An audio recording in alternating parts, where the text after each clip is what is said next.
अम, महान गुप्त साम्राज्य के पतन को अक्सर भारतीय इतिहास के एक बहुत ही अंधकारमय और अराजकता वाले दौर के रूप में देखा जाता है। ऐसा लगता है जैसे एक विशाल सत्ता के बिखरने के बाद सब कुछ ठहर सा गया हो। हाँ, ज्यादातर इतिहास की किताबों में शुरुआती तौर पर ऐसा ही एक नैरेटिव सेट किया जाता है। बिल्कुल, लेकिन हमारे सामने मौजूद जो आज का स्रोत है, मतलब postguptaempire.pdf दस्तावेज, वो एक बिल्कुल अलग और बेहद दिलचस्प कहानी बयां करता है। ये बताता है कि ये दौर अंत का नहीं, बल्कि नई क्षेत्रीय शक्तियों और अद्भुत वास्तुकला के उदय का था। सही कहा। अगर हम इसे व्यापक संदर्भ में देखें तो गुप्त साम्राज्य के पतन को केवल एक नकारात्मक नजरिए से देखना इतिहास के साथ नाइंसाफी होगी।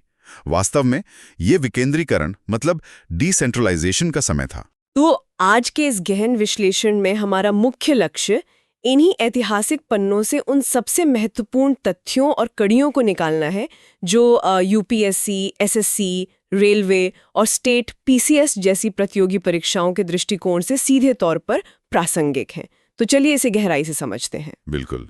जब एक विशाल केंद्रीय सत्ता कमजोर होती है तो वो खालीपन कई नए और महत्वाकांक्षी राजवंशों को उभरने का मौका देता है। ये वो दौर था जहां राजनीतिक सीमाओं के साथ साथ कला और प्रशासन के नए प्रयोग हो रहे थे। और इन्हीं नए प्रयोगों और राजवंशों में एक नाम बहुत प्रमुखता से उभर कर आता है, पुष्यभूति वंश, जिसे हम वर्धन वंश भी कहते हैं। इस वंश का उदय अपने आप में एक बहुत ही रोचक घटनाक्रम है। दस्तावेज पढ़ते हुए मुझे एक बहुत ही चौंकाने वाला तथ्य मिला। इस वंश के संस्थापक हरिवर्मन थे, जिन्होंने 510 ईस्वी के आसपास इसकी नींव रखी। लेकिन दिलचस्प बात यह है कि वो मूल रूप से बिहार के गया के निवासी थे। हाँ, ये अक्सर लोगों को हैरान करता है। वो बिहार से थे, लेकिन सत्ता का केंद्र उन्होंने हरियाणा का थानेश्वर बनाया है। जड़ें कहीं और सत्ता कहीं और। वही तो। हालांकि इस वंश को असल राजनीतिक पहचान और ताकत तब मिली जब प्रभाकर वर्धन सत्ता में आए। प्रभाकर वर्धन का उदय इस वंश के लिए एक गेम चेंजर था। उन्होंने अपनी ताकत का प्रदर्शन करते हुए महाराजाधिराज की उपाधि ली।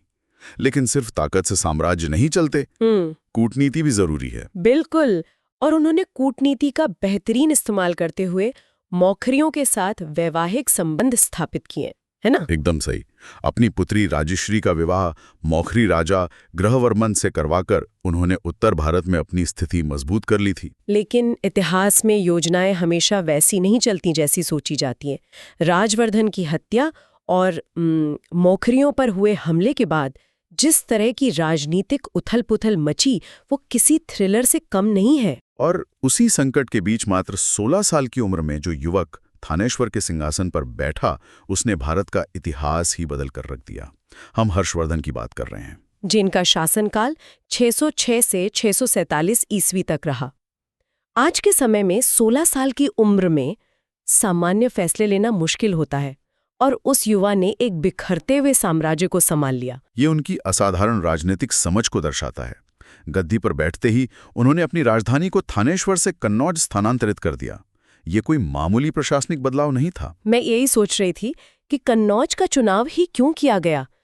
थानेश्वर भी तो एक मजबूत केंद्र था। कन्नौज की भौगोलिक स्थिति को समझना यहाँ बहुत जरूरी है।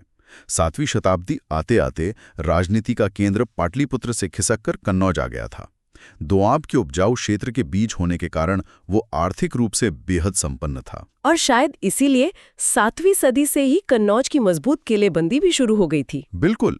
उस दौर में माना जाने लगा था कि जो कन्नौज पर राज करेगा वही पूरे उत्तर भारत का स्वामी होगा। और उनकी सैन्य शक्ति के आंकड़े तो प्रतियोगी परीक्षाओं के लिए बहुत ही शानदार तथ्य हैं।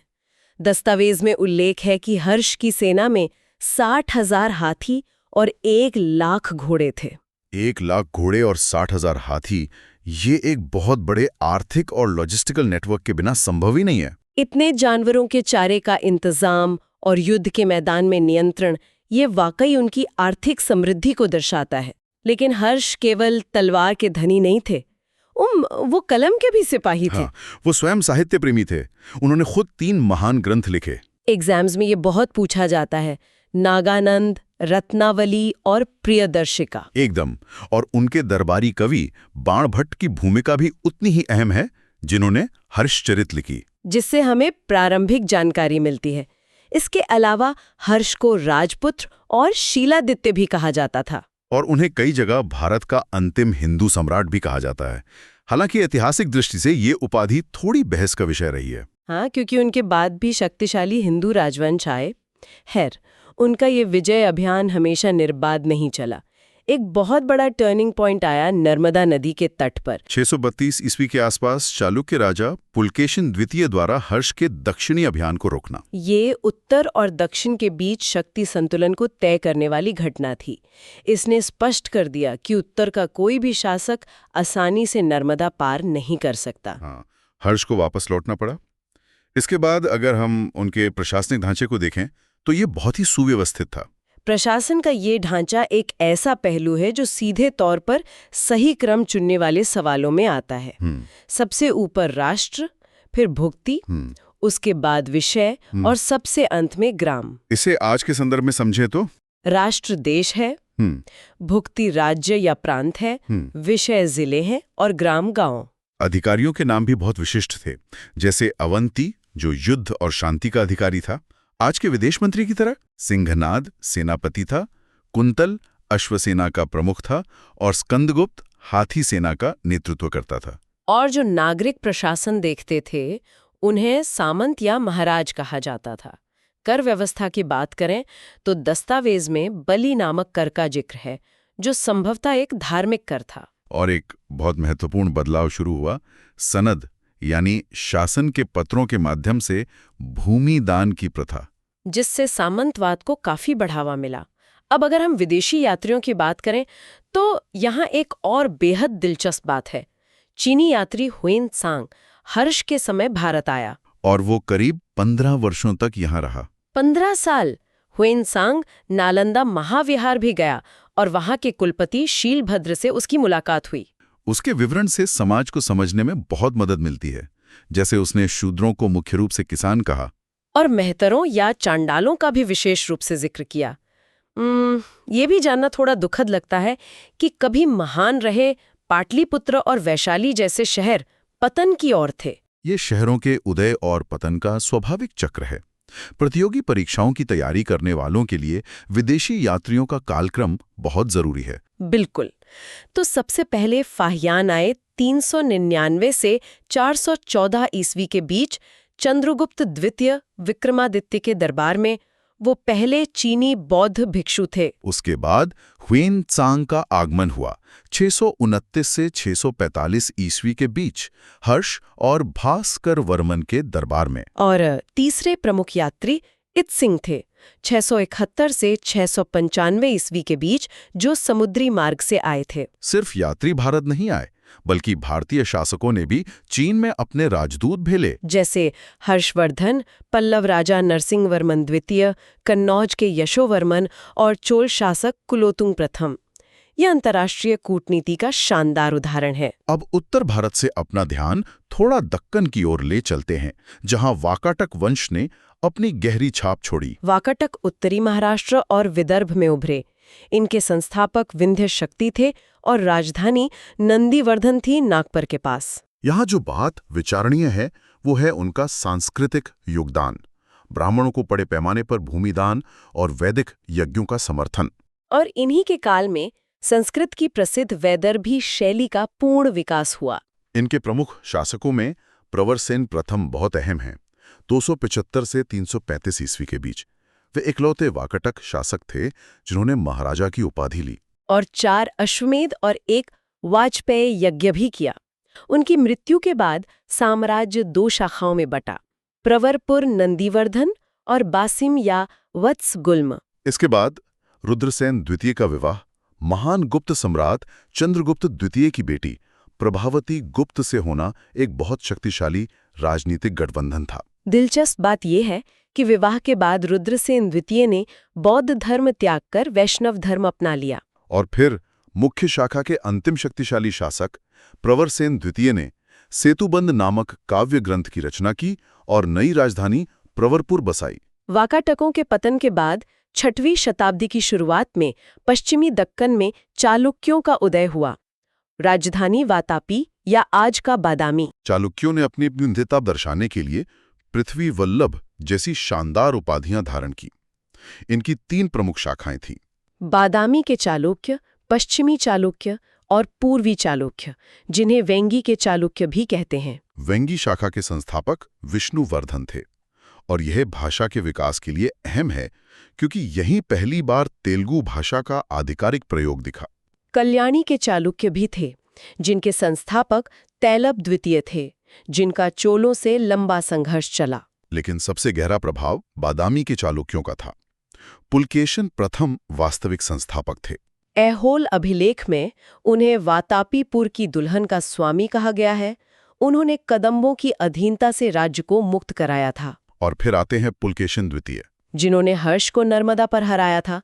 उन्होंने परम भागवत, परमेश्वर और सत्याश्रय जैसी उपाधियां लीं। उनके शासनकाल की सबसे विस्तृत जानकारी हमें ऐहोल अभिलेख से ही मिलती है, जिसकी रचना दरबारी कवि रवि कीर्ति ने की थी। लेकिन जो पुलकेशिन द्वितीय हर्ष को हरा सकते थे, वो बाद में पल्लव शासक नरसिंहवर्मन से हार गए।